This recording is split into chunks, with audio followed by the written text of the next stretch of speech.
শুধুমাত্র একটা নির্বাচন কিংবা ভোটের জন্য এত এত মানুষ জীবন দেয় নাই। বারবার হাত বদলের ফলে আহ, যেটা হয়েছিল হচ্ছে যে মূল কাজটা কম্প্রোমাইজ হয়ে যায়।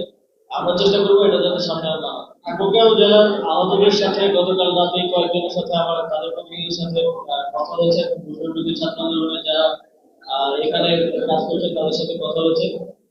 এবং চিকিৎসার ব্যাপারটা কিভাবে আরো আহ, সহযোগিতা করা যায় সেজন্য যারা কেন্দ্রীয়ভাবে চিকিৎসার বিষয়টা দেখেন জুলাই পরিস্থিতি ফাউন্ডেশন তাদের সাথে আমি যোগাযোগ করানোর ব্যবস্থা করেছি। আশা করি সামনের দিনে আর এই সমস্যাগুলো থাকবে না। এবং এর বাইরে যে কথা বলেন এটা আসলে আমাদের সব জায়গারই একটা কমন প্রবলেম যে আমাদের কর্মকর্তারাই বিভিন্ন ধরনের ঠিকাদারি কার্যক্রমের সাথে জড়িত। আমরা কেন্দ্রীয়ভাবে এটার মনিটরিং করবো এবং সামনের দিনে স্থানীয় উন্নয়ন অবকাঠামোগত উন্নয়নের ক্ষেত্রে যাতে এই ধরনের ইয়া যুক্ত না থাকে এবং এই যে বারবার হাত বদলের ফলে আহ, যেটা হয়েছিল হচ্ছে যে মূল কাজটা কম্প্রোমাইজ হয়ে যায়। আমরা চেষ্টা করবো এটা যাতে সামনে আর না হয়। কালার এক্সপার্ট, জর্জ স্যাপ এবং মাইল্ড অন হ্যান্ডস টেকনোলজি সমৃদ্ধ অরিক্স ক্রিস্টাল ওয়াশ আপনার লন্ড্রি এক্সপার্ট।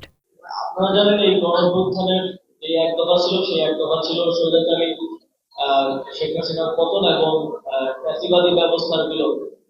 ফ্যাসিবাদী ব্যবস্থার বিলোপ বলতে আমরা স্পষ্টভাবে বুঝি যে প্রতিষ্ঠানগুলোকে ফ্যাসিজমের মধ্যে নিয়ে যাওয়া হয়েছে। বাংলাদেশের সকল প্রতিষ্ঠানকে প্রায় ধ্বংসপ্রায় অবস্থায় রেখে যাওয়া হয়েছে। অর্থনৈতিক প্রতিষ্ঠানগুলোকে ধ্বংস করা হয়েছে। সেই জায়গা থেকে এক দফার বাস্তবায়ন হিসেবে আমরা মনে করি সংস্কার কার্যক্রম অত্যন্ত গুরুত্বপূর্ণ। এবং শুধুমাত্র একটা নির্বাচন কিংবা ভোটের জন্য এত এত মানুষ জীবন দেয় নাই। প্রায় 200 আমরা ধারণা করছি আমাদের শহীদ 20,000-এরও বেশি আহত এবং শহীদ পরিবার এবং আমাদের আহতরাও সংস্কারের কথা বলছে। এই সরকারের একটা ক্লিয়ার ম্যান্ডেট হচ্ছে আমরা সংস্কার কার্যক্রমগুলো করবো এবং আমাদের কমিশনগুলোর প্রায় 3 মাসের মতো সময় হয়ে যাচ্ছে। কমিশনগুলো প্রস্তাবনা দেবে, তারপর আমরা যারা স্টেক হোল্ডার্স আছে তাদের সাথে কনসালটেশনের ভিত্তিতে সংস্কার কার্যক্রম বাস্তবায়ন করে একটা ইলেকশনে ফিরে যাবে। শেখ হাসিনার পতন এবং ফ্যাসিবাদী ব্যবস্থার বিলোপ। ফ্যাসিবাদী ব্যবস্থার বিলোপ বলতে আমরা স্পষ্টভাবে বুঝি যে প্রতিষ্ঠানগুলোকে ফ্যাসিজমের মধ্যে নিয়ে যাওয়া হয়েছে। বাংলাদেশের সকল প্রতিষ্ঠানকে প্রায় ধ্বংসপ্রায় অবস্থায় রেখে যাওয়া হয়েছে। অর্থনৈতিক প্রতিষ্ঠানগুলোকে ধ্বংস করা হয়েছে।